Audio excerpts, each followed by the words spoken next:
Welcome to Not Sure This Matters with Fish, Suits, and Mark on a Sunday afternoon, kind of. And late. Yeah. We're usually early morning. I don't even know what people. day it is. Yeah. It feels good because at least I've had a conversation with somebody else other than you guys before we went live. Yeah, is that good or Cheating bad? on though? us? No, I was just talking to my kids. I ignored my wife, though, just to save it for you fellas. Thought I was doing the right thing. Thank you. Appreciate it. I was driving down Whitney Avenue the other day, Yep. and a motorcade's not the right term for a funeral procession was coming down in the opposite direction, and they went through the red light. Have you ever either been a part of or been witness to? You know how like the hearse goes through, the cop goes and like they're allowed to go through a red light. Their flashing lights are on. It's a funeral, and then like the first few cars go through, but then like there's the later cars. Yeah. Are you supposed to go through the red light also just because your hazards are on? Does anybody, they don't tell you ahead of time, like, oh, we just keep going, just keep going. Yeah, I think the entire procession is allowed to go through that intersection. Like the light changing green to red is completely independent of the procession. So until the last car goes through, that light means nothing. There's this great bit, and I may have done it with you guys before. You know what Tim Allen is? Yeah. Okay, so Tim Allen's like doing his stand-up back in the day, and he's like, you ever watched a funeral procession where like, you know, the cop goes by and then the hearse and like the people are inside and they're somber and they're crying, and then the next few cars are probably family and they're just driving and no one's saying a word to each other. But then you get to the last few cars and it's like the cousins and the friends. They got the music on. They're dancing a little bit. It's like a really good glimpse of a person's life. I read an interesting article. Oh. Yeah. It was about morals and ethics and how we've pretty much bastardized the terms, but like in its roots, ethics are more objective, societal, and collective, like guidelines for people to live by. Morals are supposed to be more subjective and personal. Good baseline. I started to think about what you guys do for a living and how like the health odyssey, trek, journey, whatever we're going to call it, like really puts people in a vulnerable position, right? Very. If you're committed to this thing, I'll talk about myself. So I'm committed to this thing. So I'll have a conversation from everything that crosses the spectrum, from how often I shit, how often I sleep, what I'm eating, how much I drink, how much I smoke. Like it's a lot of, I'm telling you guys, like a lot of personal information. Yeah. Now, I mean, Marco's a doctor, but you're, age management doctor. You're not a therapist, but there must be like a point. I was thinking about like Florence Nightingale syndrome where like you become it's like a very intimate relationship. And it must be difficult, I would think, to not cross certain boundaries or become too attached to your clients. Even though you want them to succeed, you can't judge your own success based on theirs. Has that been like something that you deal with?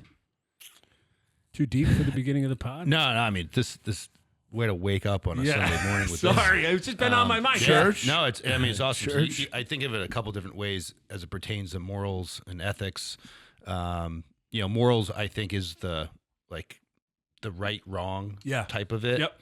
And then at the individual level, and then at the ethics level, how do you actually keep those aligned with the business goal? Sure. In the interest of the end user and keep them safe and do Right. harm. Yeah. Right? Like do no harm. Yep. So part of coaching is like I don't know if any good coach, whether it be a baseball coach or a strength and conditioning coach, like doesn't feel something For their about people? the people they work with. Yeah. Like, there's an inherent care that must take place, whether it's the mission first of like why the service is in existence, and then the people that it resonates with, and then the people that pay you money to do it. Yeah. So I don't necessarily think it's a bad thing. I think this is where scope of practice and understanding what your best leverage is, because at the end of the day, like I think we are kind of life coaches in many regards. Sure. But our vehicles are very much training and nutrition. Do you ever find yourself like trying to dig somewhere or get someone to like either admit more or push a little bit harder? I remember when I walked into Marco's office one day and I was like, I'm not gaining muscle and my composition is the same. He's like, all right, dude, but like, let's really look at it. If you want to be honest here and you're going to yell at me that your comp hasn't changed, how sincere are you being with the calories that you're putting every day? You're blaming me for your weight, but how much responsibility and accountability are you taking for yourself? You hit the nail right on the head. I think what we do best and what differentiates us the most is the accountability piece. Like we make no bones about it. It's like we do training, nutrition, and accountability. Yep. And accountability to me is the way that we can objectively face reality. And a lot of that is just looking at numbers. They do not lie. It's harsh. They don't tell the whole story, but they don't lie. Yeah. So it's like you can tell me like, hey, I only ate half the food I said I was going to eat. And it is what it is. Now you can tell me that you were stuck in travel or sick or whatever. And that's like, okay, but it still happened. Yep. So if we can't face objective reality together and then figure out a way to move forward, then what's accountability? Doc? Yeah, so it gets very real really fast in my office all the time. And I tell everybody the same thing, like, however they want to take this. Like, I don't judge anybody from a moral or ethical standpoint ever. Yep. I just don't. And that's been kind of how I live life, number one, and just where I come from. If you want me to make an assessment of your pure health, I have to use some judgment factor. Sure. Right? But that's not coming from my personal take. Like, and I say this to everybody. I always say, like, I don't actually give a shit. Right? Like, if you decide to go home, smoke, drink, and die, Meaning that you're not going to be offended by what it people doesn't choose matter to do. me, right? Because I'm only in control of myself. Yeah. But if you want me to be your doctor and you want me to give you the best version of yourself that I can help you to get to, then whatever I'm saying, I'm giving you a quote unquote judgment on based on your health. It doesn't matter to me. Like, we're either going to be friends or not, or it truly doesn't matter. Like, you go home and do your thing, I go home and do mine. We're two separate lives. Right, I can give you the tools to work with. What you choose to do with them is on now, you. if you take offense to that, that's on you. Sure. But I have to do some sort of judging, right, from a medical standpoint. So really how I get to it is by starting off the conversation with that and then using objective data, like Mike said. You know, if we want to play the emotional game on it, it's very difficult. But if we want to just get to foundational health, we have to use some sort of baseline judgment to say, okay, what you're doing is good or what you're doing is not good. Emotional is a good word. So I'll use myself as the example. In my life now, as I'm a year and a half, almost 2 years into this, I'm looking back now on. So I've made like a sort of a structural change in my goals and where I started. I wanted to lose weight and I wanted to put on some muscle. That was like when I started. Yeah. Now I want to gain more weight, but I want to gain it through muscle and not through fat, which means I need to like really focus down on my nutrition. So my wife and I are having a conversation last night at home, and it turned into like an emotional conversation about honesty, because I started talking to her about, well, I put in all these macros and blah, blah, blah, blah, blah. And she's like, all right, but like last night you ate 6 Oreos. How many did you tell MyFitnessPal? And I took that and I started thinking about my relationships, not just with my wife, but with my job and with my friends. Like the perspective changes in the level of honesty directly correlates to my success. Yeah. And the gym, medical fitness, health and fitness has a direct correlation between honesty, accountability, and success. And it's like I don't want to say it's a powerful position for you guys to be in, but people look up to you and they depend on you to like help guide them through this, what could be the more you're committed, the harder it kind of gets. Yeah, and one of the cool things for me in leaving hospital medicine was I found myself in the office setting at the hospital, like giving more of a shit than the person sitting across from me. Like I'll use an example. Somebody came in with gallbladder disease, and I would find myself really wanting to talk to them about their weight, their food intake, lifestyle. And they would be like, just take the fucking gallbladder out of me. Like, I don't care. And then I would get dinged all the time in my like dossier of patient encounters, bedside manner, because like the patient would be like, well, I went there to have my gallbladder out, but he talked about my weight. Yeah. So then I figured, how do I not deal with that? Right. So like I said, the patients that walk in our office, if you don't give a shit about that, we don't need to work together. Right? Behavioral modification. Yeah, stuff. right. Yeah. I could just be like, okay, great. You're going to go see someone else because this is a voluntary interaction. But that level of interest in your own health is what allows you to get better. So you walk into that situation with the ability to take on that accountability, with the thought process of, I really do want to start telling MyFitnessPal it's 6 Oreos instead of 4. Yep.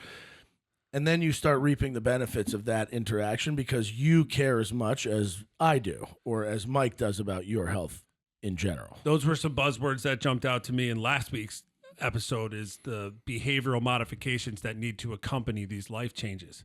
And like, it's like, all right, well, we can give you a GLP-1 and you'll lose weight, but like when you get off it, you're going to gain the weight unless you do something differently, you know, like either exercise more or change what you're eating. How about some fact checks? Fact checked. Osteopenia Osteopenia is a condition where bone mineral density is lower than normal, making bones weaker and increasing the risk of fractures. It's an early warning sign of osteoporosis, a more severe condition where bones become brittle and break easily. Very good. Not fun. Women are more susceptible? Yes, and a lot of women. I think it's over 50% of women over the age of 65 will suffer a fracture of a bone due to the fact that their bones are just weaker. Are they weaker just because they're smaller? No, they're weaker because they lose the hormonal drive to build hard bone beyond menopause. Stupid question. What is this? Forearm or What's a bone in here? Ulnar radius. Ulnar radius. Okay. Yeah. Is mine different than my wife's? In terms of its chemical or whatever the right word is? No, so structure. you guys probably at this point in life have the same bone density. And we could prove that on the DEXA, right? Like you might be at a 1.08 grams per centimeter squared. Yep. She's probably at a 1.08. So why would hers break more easily than mine? Because as she ages, she will deposit less hard bone, cancellous bone, than you will over time. So it's not... Is Hormonally- it the bone hormonally driven. itself, or is it what's protecting the bone on the outside? It's the bone itself. Interesting. So this is a topic, I always say this, but we can get into the real depths of it. But Marcus is going to write it down. yeah, a lot of endocrinologists. Like I just had a Keep an eye on I have a patient right now who's starting to build trust in the process, but still needs to go see her regular doctors. Sure. I totally get that, by the way. It's 100%, and you don't want to push people. Yep. So her regular doctor keeps telling her the treatment for softer bones are all these other treatments like bisphosphonates and all these other medications that they can give through a pharmaceutical.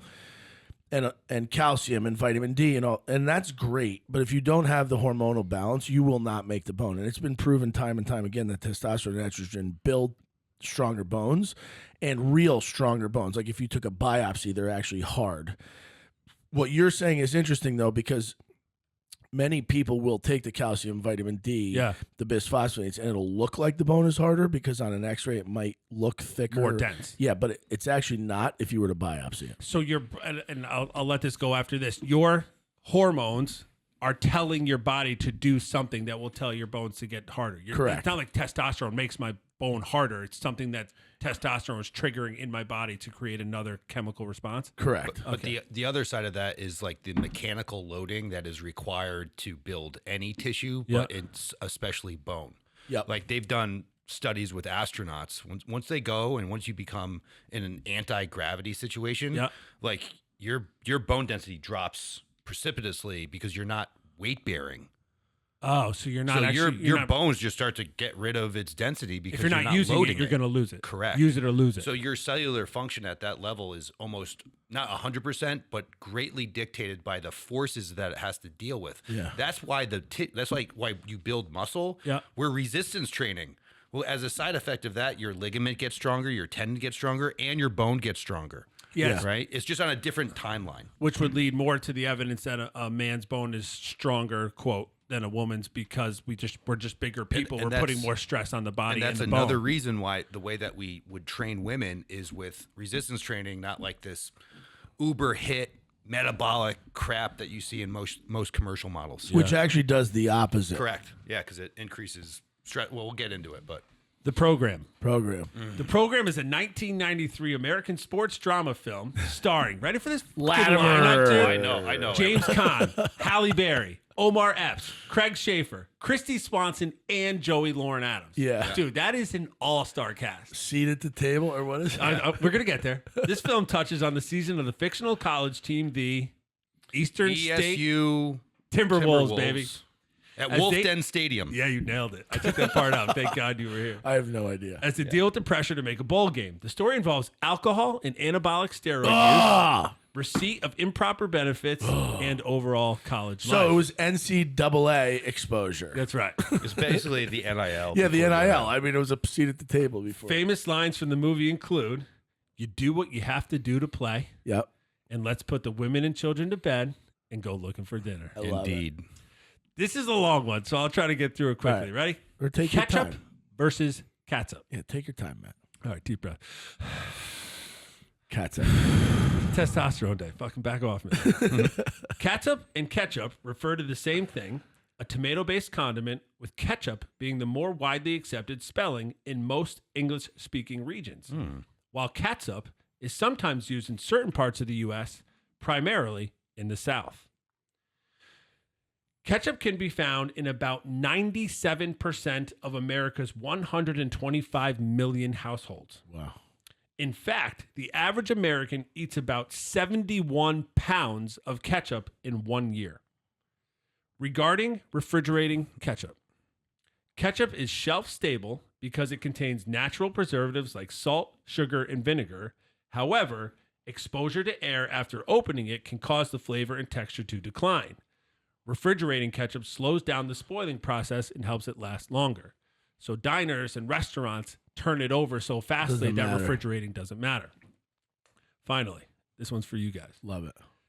29% of people put ketchup on their eggs.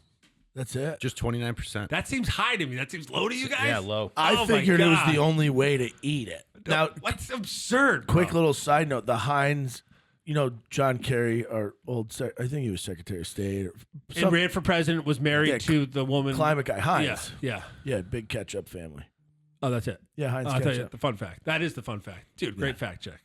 Steelers Nation. Marcus, did you ever put the poll out about the is grunting sexy or not? Mike and I need to know if we're the ugliest or sexiest guys at the gym.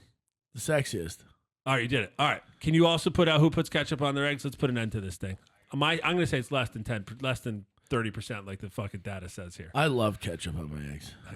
Are you a ketchup egg guy? Yeah, man? he is. Yeah. Oh, yeah. Hot sauce, too. It's I'm more hot sauce than I like a ketchup now. good. What hot flavor. sauce do you use? I like them all. I like the green chili one. I like Red Hot. Is that Frank's, you mean? Frank's Red Yeah.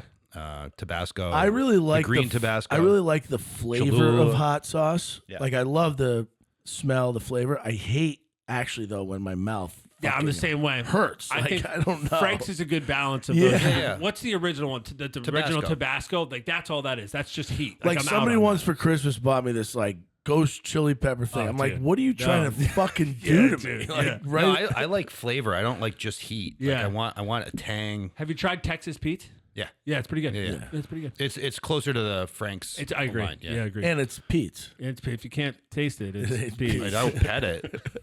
Last week we talked about GLP-1s. Yeah. Best. I just had a quick follow-up. Yeah. When is it not a good option for overweight people or people that just want to lose a little weight? Yeah, so two things.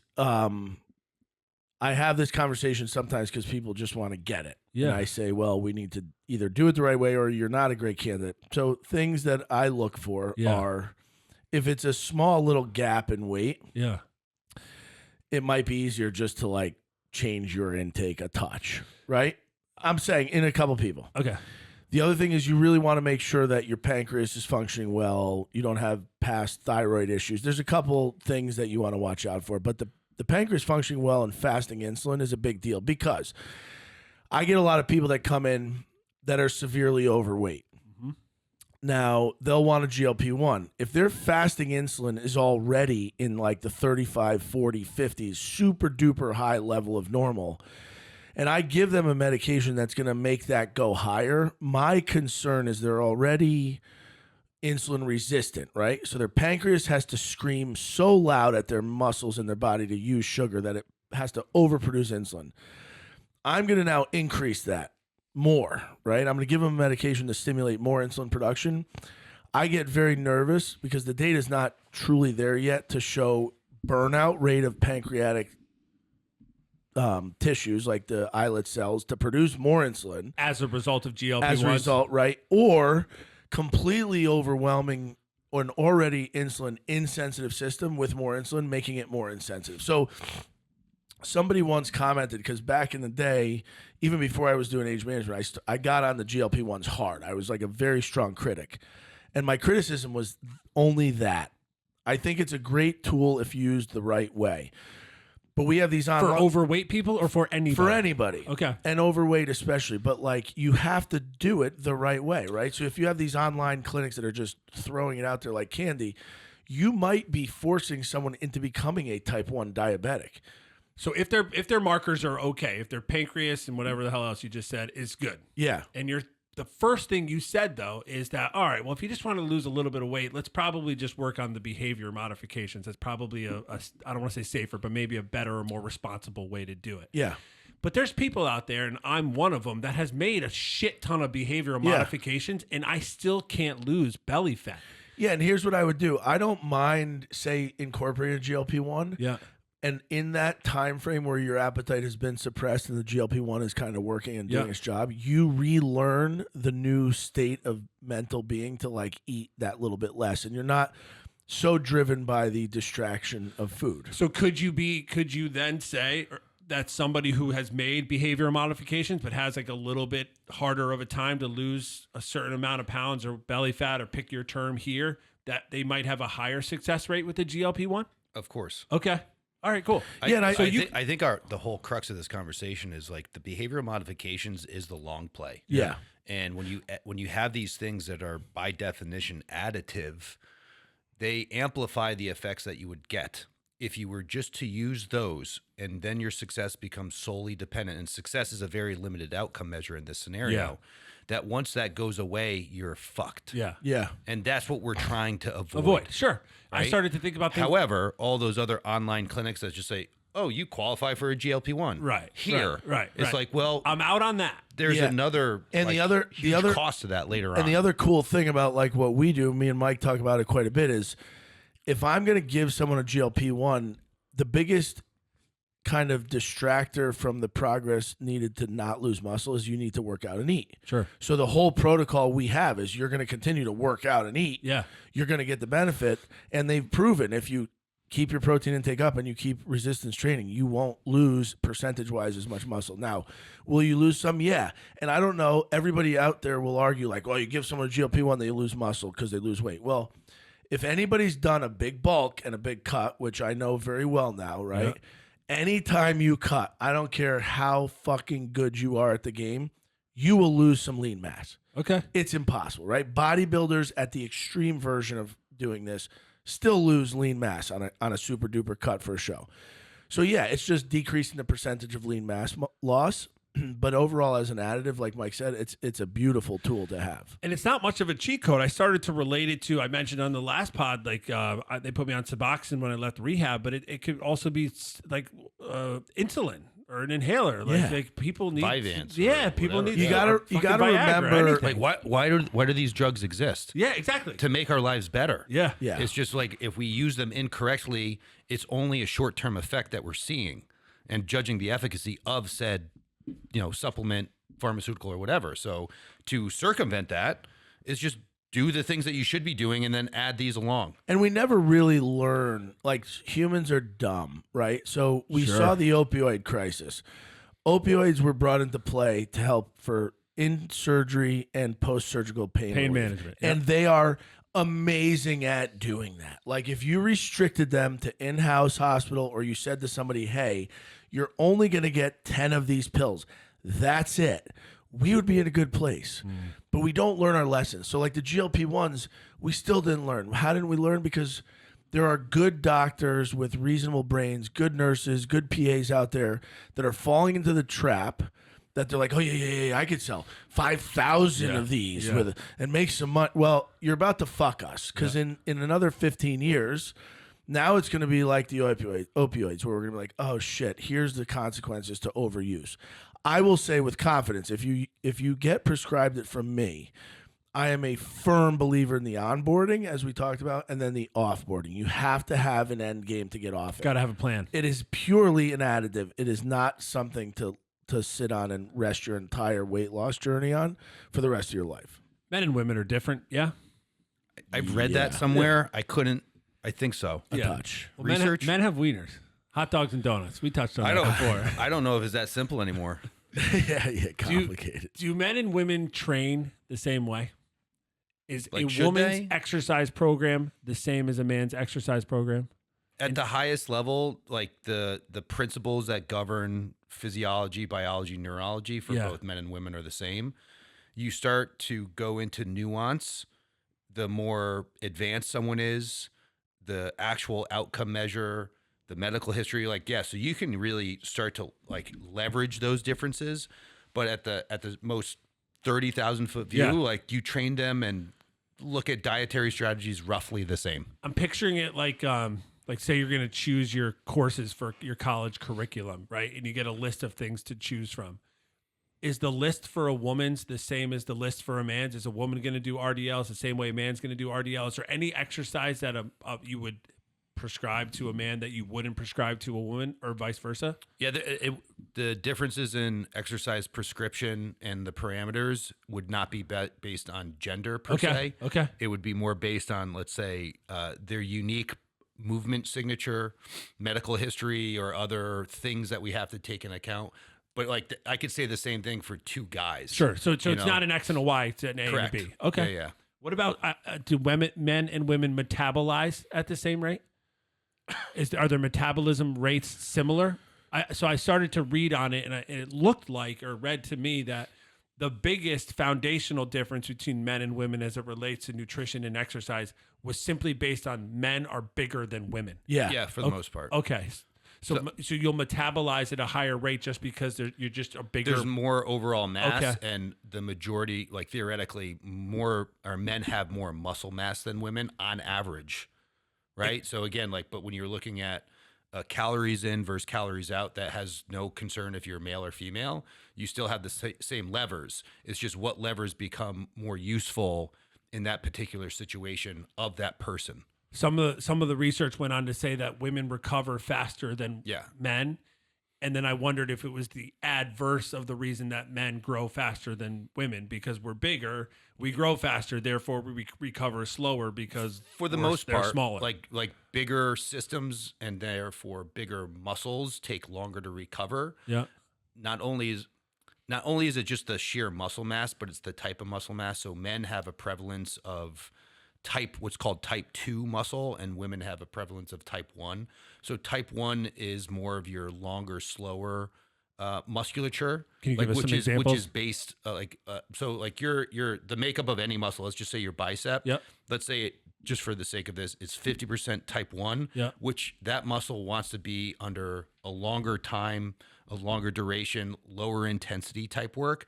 And a type 2 is really like if you took a runner, like a marathon runner, and a sprinter, the sprinter is going to be more type 2 oriented. Interesting. And the type 1, and now you can, there's been also research to show that you can change the composition. Like train it maybe? Yeah, train it differently because it's based on like how it's innervated by the nervous system. But for the most part, women have more type 1. Yeah. Men have more type 2. Men have bigger muscle, more muscle. So there's like how the glucose is upregulated, how estrogen plays a role in musculature, like all this stuff. Then again, you can this is why it's science. Yeah, science. You can geek out on this shit forever, dude. The rabbit holes that you can go into. If any of that would, like, if you were a first-time person that wanted to lose 15 pounds, I don't give a shit about any of that. Yeah. It really doesn't matter. Yeah. Let's focus on nutrition and exercising and see where it takes us. Right. Yeah. And really the key to all of your metabolic function are your muscles and how much they are needing to work and how much fuel they need to burn. So you could have a reasonable amount of muscle, but you don't use it a lot, and your caloric burn will be less than somebody with a ton of muscle who uses it a lot. So it's relatively scientific, but it's also kind of logical. The only true factory in your body that burns a fuel are your muscles, right? Your organs use energy, your brain uses energy and all, fine. But your muscles are truly the only thing that will consume a really aggressive amount of calories or metabolic demand. So the more you have, the more your metabolism works, and the faster and the more calories you burn, and all of those things we want to reap the benefits of having a higher metabolism. So is that a consideration when you come up with a nutrition plan for a woman versus a man? So if protein, carbohydrates, and fats are your macros, right, and that's your building blocks to enhance or grow or challenge your muscles in a productive way, and it takes more for a woman, and this is broad terms because they're smaller in stature, is their macro count higher if they want to grow at a larger or faster rate? I would have to see that person. Like it's so hard to it's tell. that Like, individualized. it really Okay, is. all right, And that's why like the system that we use for that is dynamic, where like we're constantly looking at your numbers, and not necessarily measuring it. Like we have to know those things exist. We just don't know if they apply to you.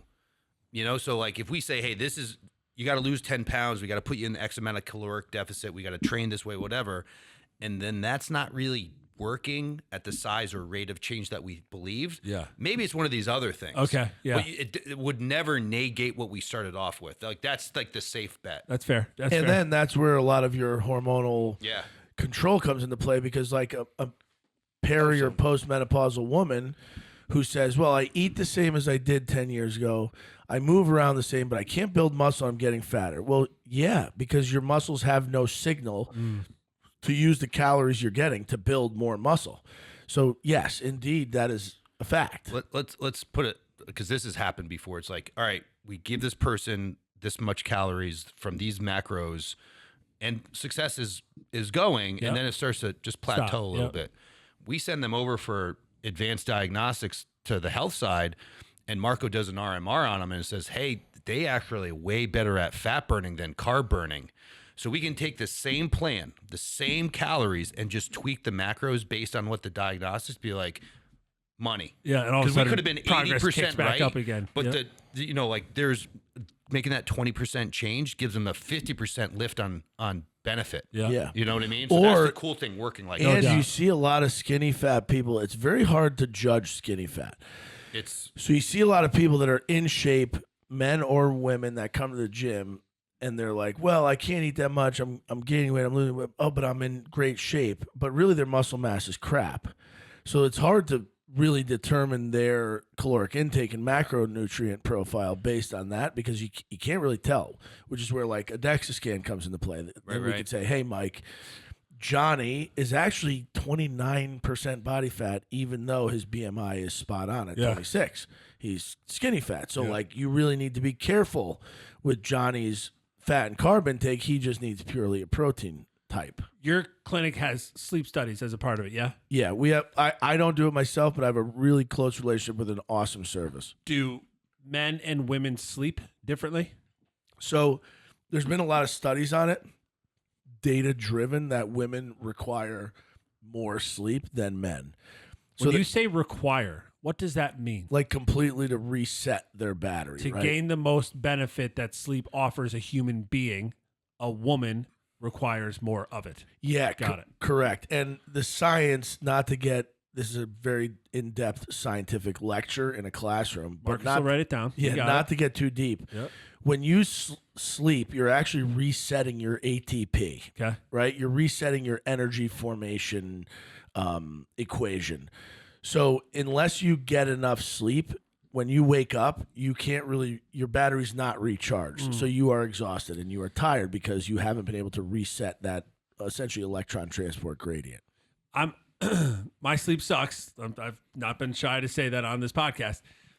I wonder what benefit I'm losing. Is there any way for someone to look at either their progression on the exercise that they've been doing or their medical labs and say, here's where you're missing out? That could be a direct result of lack of sleep. Are there markers that say, beyond your HRV and all like the stuff that I don't really understand, like actual physical evidence that I'm losing some benefit because my sleep is bad?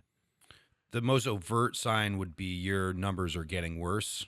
Like you're getting weaker in the gym. Your body composition is not changing, not just not changing, but getting worse, which is all like a proxy of like the stress. Like we've talked about stress. Totally. Sleep is one of the best ways to buffer out stress and set yourself up for a greater, more resilient system to handle the stress that you need to get to the results you want.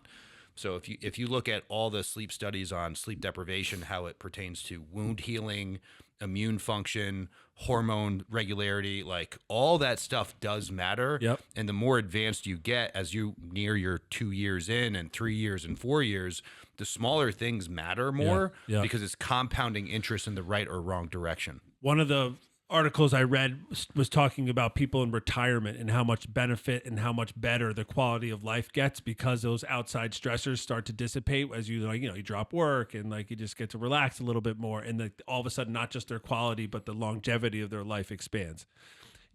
You touched on people that start to have diminishing returns, maybe as an overt consequence of lack of sleep. What about somebody who's plateaued? What are the things that you look at to say, like, all right, it's been 3 months and your weight's kind of the same, and your weights are going up a little bit, and it seems like you're getting a little bit stronger, but I'm not seeing a lot of differentials in the numbers. What are some things that you can throw into somebody or offer them as a suggestion to change either their lifestyle, their nutrition plan, or their exercise plan, or their medical intake to sort of break that pattern of I don't want to say consistency, but just a plateau? Well, yeah, it definitely depends context, right? So Sure. Plateau, let's say fat loss has been stalled. Numbers aren't getting better. Their gym numbers their performance numbers don't look like they've changed all that much. Their composition hasn't changed all that much, and their food has been relatively the same. So they're actually getting almost resistant to dieting, which happens. Like, you cannot diet forever. Okay. And your body is really, really good at adapting to shit. Yeah. And sometimes we don't know what it's exactly adapting to first. So let's say that it starts to downregulate normal activity or other processes that are going on that ultimately will have a consequence at the things we're looking at. Because there's this is like what the whole definition of an externality is, or a variable that we don't know exists, right?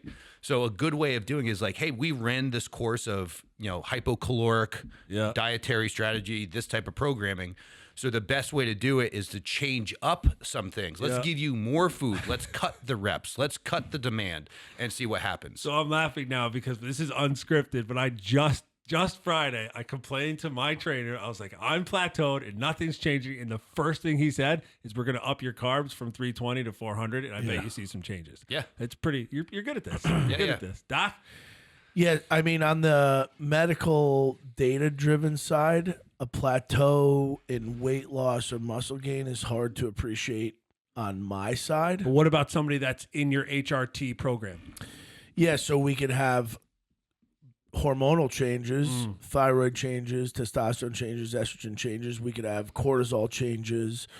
We could check there's a couple different markers we could look at. Cortisol is a big driver for all of that. Okay. Morning cortisol is what I check as a base. Morning? Yeah, early morning. And then somewhere between 5 and 7 a.m. is when you want to see that, like, relatively at a peak. Is that why you draw blood first thing in the morning? Yeah. Okay. And then if suspicion about deeper cortisol-driven issues are there, we can always do random midday, end of day, or a full 24-hour test. And then we could see, like, how quote-unquote stressed your body is throughout the day, because some people are overstressed, which puts them in high cortisol, which shuts down caloric use as well as the opposite, where you're completely burnt out and you're under cortisoled. Remind us what cortisol is and does again. So cortisol, essentially, it's the brains behind all of your wake cycle metabolic function is how I like to think of it. So cortisol will essentially blast off in the morning, give you a burst of energy. It drives insulin sensitivities. It drives productive state. It's almost like a false steroid, like when you take prednisone. Is it a hormone?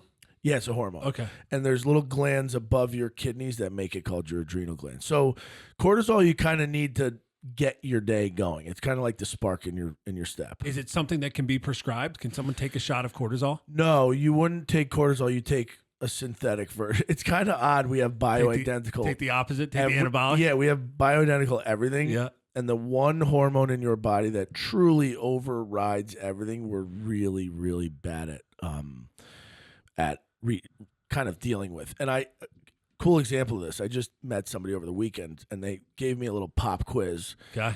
And they're like, can you use Xarelto in antiphospholipid syndrome, which is antiphospholipid syndrome is a clotting issue, and Xarelto is an anticoagulant. Obviously. And their doctor prescribed them Xarelto because they thought Xarelto would work to help them decrease the amount of clotting they would have. Yeah.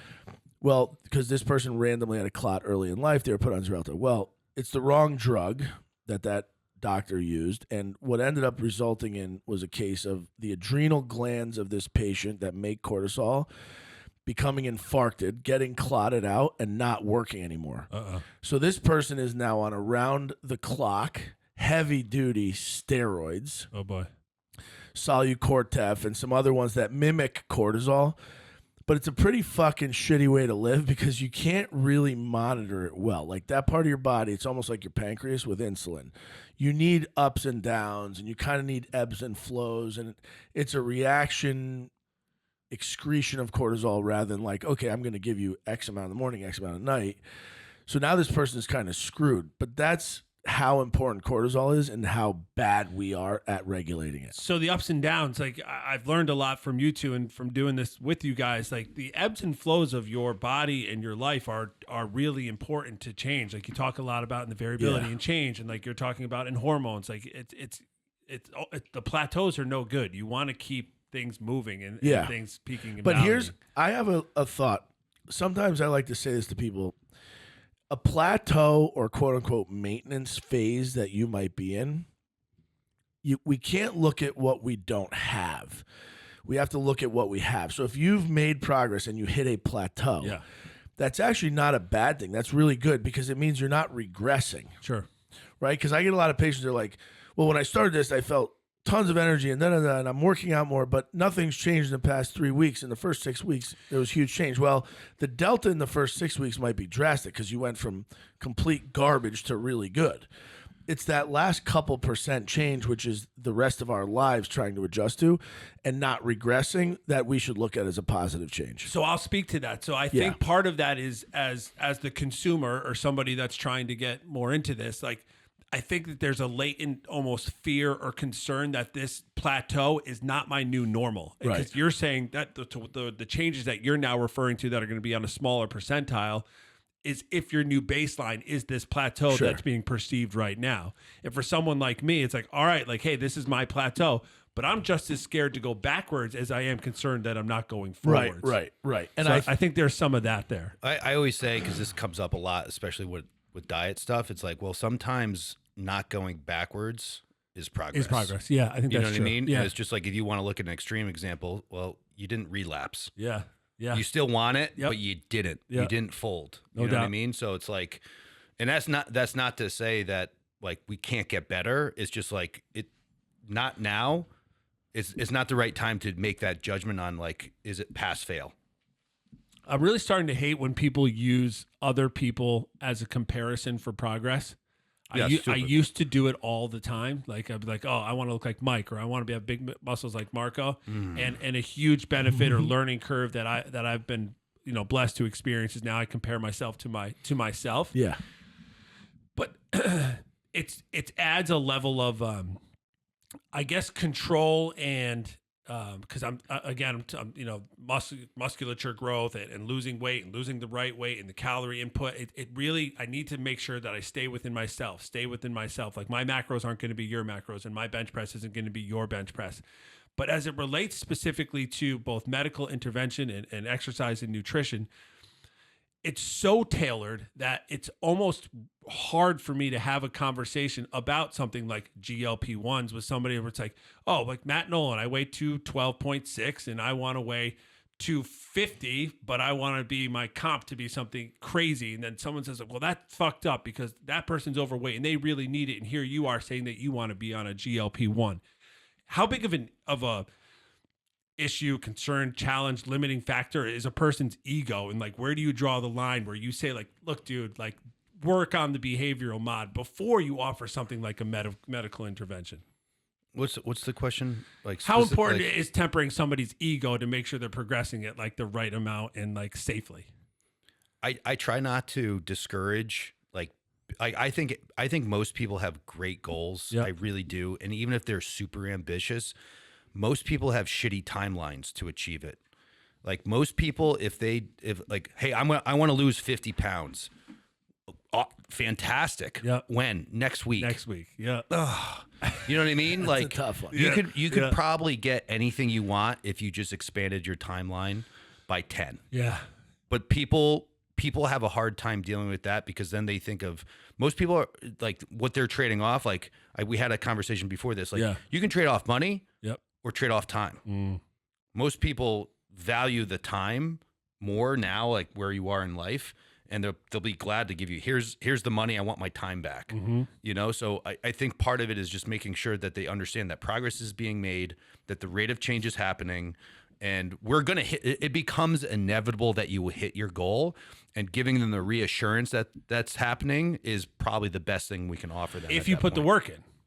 Correct. You put the work in. And that's why we're very process driven and input driven rather than outcome measure and event based. And we're fighting generational miseducation, meaning like the gym model in the past 40 years was like, if you're not a bodybuilder, you just go to a giant facility that has a bunch of machines and you just like figure it out. Time. Right? So like that means that the value on the educational end of doing that is zero. If for $9.99 a month you can go to the fucking Edge in the corner of the Hamlin Plaza and just move weight. No doubt. That means the owner of that gym values your health at $10 a month, right? So you already are at a disadvantage. That's my take on that. The second thing is, in the medical world, you were, as a kid, first exposed to health by what? Here's a scale. Here is where you should fall in at head circumference. That's weight, right. What and percentile are you in? And the same fucking doctors that made that scale to tell everybody, oh, you should fall in this thing, all of a sudden as adults, it's like, no, big is beautiful and you're perfect. Sure. Well, you're fucking outside that algorithm already, so you contradicted yourself. So we're fighting this huge, like, boxed approach to, like, who fits in what box. Where healthcare, maybe business, there's boxes. That's interesting because we talk about boxes in business all the time. But in healthcare, adult world healthcare, everything is super specific. Meaning, back to the GLP-1 thing, I could easily use GLP-1s with anybody to do a 3-pound weight loss in 2 weeks before some show or what. No problem. Safety profile, no risk, truly. But if you're not in the box and you don't go to a catered care and you just order shit online and you just have some random algorithm to follow, you don't get the perfect care, which is how we fall into hospital medicine to me, which irritates the shit out of me because we do everything by algorithm. And we're starting to prove that to be wrong slowly, but it's really hard to adopt because you don't have enough practitioners to do catered care, which is why this version of healthcare is expensive. Why people say, what am I paying for? Well, you're paying for the individual care. Yeah. If you want the box medicine care, it's out there. Go to your PCP. Yeah. Walk in, 12 minutes, they pat you on the back, you'll live till you're 70. No job, no problem. So that's the ego question, and I'll ask you, hopefully differently and better understood, is it a consideration, both your client's ego and the perception of people of you as a doctor to overprescribe either hormones or GLP-1s or what other people might classify as vanity medicine? Yeah. Okay. It must be something that comes up. Like, here's this guy, just gives people testosterone, but gives them GLP-1s because that's what they want and that's what they give. Right. The beauty of what I'm doing, which gives me complete rest and relaxation, which I love, is like, if you come to me and say, Marco, I want to get bigger muscles. I want to look more fit. I want lower body fat percentage. I will stroke your ego with that request all day because I know that if we get that as a side effect of your health getting better, we both win. No doubt. I know you're healthier, and now you get the aesthetic you want. Right. It is very, very, very rare that you see somebody who's physically fit, muscular, with abs and big shoulders and a good physique, male or female, that's not fucking healthy. Yeah. Right? Now, there are extremes, right? There are extremes to everything. And yes, it's like the one death people read about from anabolic steroids and kidney failure, that person died. Well, yeah, but you can't base the rest of the population on everybody else who's going to work out and get muscles. So at the end of the day, that ego to me doesn't bother me. The only time I have had one person that we didn't work together because that person had an unreasonable request. Yeah. And I knew I couldn't provide them with that with having health as my foundation. Yeah, and if you're not going to put the work in, there's nothing you can do for them. Correct. So last week we did the what if game. I don't know if you remember that. Yeah. Okay. I said, what if you had to go back to one decade, what would it be? And you both said the 90s. So I thought it would be a fun exercise to see how well you guys remember the 90s. Oh, God. Categories are movies, sports, TV, politics / world news, and music. Pick one. I was so young, I probably don't remember that. What do you mean you're so young, dude? I was in Let's go music. Yeah, Let's music. do music. What music icon sang the breakup anthem, Take a Bow? Take a bow. I don't know if that's how it goes. No, Madonna. Come on. You remember that the video? The video was heard. I with just the, remember the, Like a Virgin. the what's the guy? The guy that waves the red flag in The front Toro. of a bull? Yeah. Or no, Matador. the Matador. Yeah. The Toro. Name 3 of the 5 Spice Girls. salty, No. Sporty. sugary. Yeah. No, Sporty Sporty, Spice. yes. Posh. Yeah. Posh. Posh is one. Yeah. Ginger Baby Scary. Ginger Baby's scary. This one I think you'll get. Okay. Thank you. Smashing Pumpkins had a breakout double album in 1995. What was it called? Jack-o'-lantern. You're close. No, the melancholy. Yes. Something. Yeah, Infinite Sadness. Yeah. Oh, yeah, that's the one I meant to say. How about sports? Well, you said sports. Jack-o'-lantern, Melon. I think you were there. yeah, I think he there's was a piece there. of you that knew that. Sports. Today is the greatest day. The 1996 Summer Today Olympics were is held good. in what U.S. city? Atlanta. Yeah, Atlanta. 2 teams won back-to-back World Series in the 90s. One was the New York Yankees. Braves. Who was the other? No, close. They did win multiple World Series, Phillies? but not back-to-back. The Dodgers. It's some team you'd never really think of. Cleveland Indians. Their colors were blue and gray. Toronto. Toronto Blue Jays. Blue yeah. Jays. Oh, yeah. The New York Rangers won the Stanley Cup for the first time in 54 years Mark in Messier. 1994. Yeah. Who was their captain? Who did they beat and who was their captain? The Vancouver Canucks. And Pavel Bure. Pavel Bure was their captain. yeah, Mark Messier was our the captain. captain of the Rangers. Bure had They a beat the he- Devils in The Game Russian 7. Rocket. It was so good. Martin Brodeur. That was a Was devil- the goal. I'm a Devils Oh, you're a fan. Devils guy. Yeah. Also was my brother. Oh, that was so It was good. not That's when good hockey going was into so the hall, good, like dude. Whitson Hall the next day. Everyone was Rangers fan but me. Yeah, But I had the starter jacket Rangers, so I was rep Oh. to death, yo. What Orioles player broke the record for consecutive games played Cal in Ripken. 90? Cal Ripken Jr. In 1991, the New York Giants beat the Buffalo Bills by a missed field goal kicked Wide by right. whom? Kelsey. Scott Norwood. Scott Norwood. Movies. What was the highest grossing movie of the 1990s? Top Gun. Highest That was grossing. it. Chick flick. Titanic. Yes. Really? What was the name of Forrest Gump's hometown? Something Alabama. Greenbow. Greenbow. What was the name of Cuba Gooding Jr.'s character in Jerry Maguire? Rod Tidwell. Yes, it was. Who played Amanda Beckett in Can't Hardly Wait? Jennifer Love Hewitt. You guys said you weren't going to do well. You're fucking killing Come it. on, there's movies. Keep it coming. Boy Meets World, this is TV. Topanga. Boy Meets World was a hit from the TGIF lineup, which followed the love story between Corey Matthews and Topanga Lawrence. Name 3 other characters from that show. I only know Mr. Freeney because he was the voice of Kit. Nailed it. It's Mr. Feeney, but yeah. No idea. I also came up with Eric Matthews and Sean Hunter. I never Sure. watched TV or movies. I never watched that show really. What was the butler's name in Fresh Prince of Bel-Air? Johnny. What'd you do? Just jerk off the Playboy No, magazines I all fucking day? threw a ball against a brick wall on, man. all day. Jeffrey, Jeffrey. and Will called him G. G. What was the career of Friends character Ross Geller?